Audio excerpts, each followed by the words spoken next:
Hello नमस्ते good morning सबैजनालाई। म चाहिँ अब मकैबारीतिर लागेँ साग टिप्नको लागि हैन। यहाँ चाहिँ यो लगाएको साग चाहिँ हैन आफै उम्रेको हो।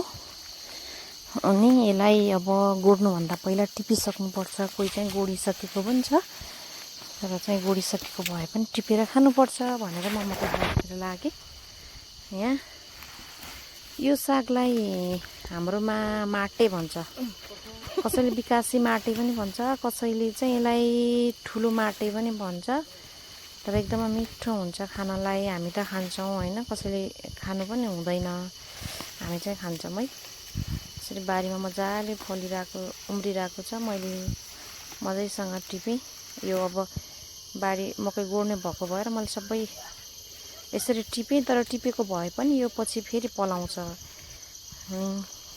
टिपेर ल्याइसकेपछि यसलाई मजाले चाहिँ धोएँ पानीमा। धोएर यत्तिको बनाइसके पछाडि मैले बिचमा नै मेरो छोरा आएर मलाई फुल दिएको अरे कि बारीबाट लिएर आएर लजायो फेरि।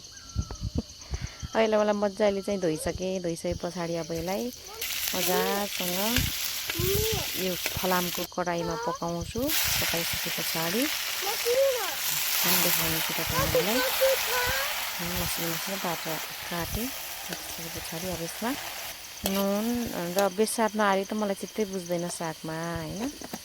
अनि यसलाई मजाले चलाइसकेपछि अब खानको लागि लगभग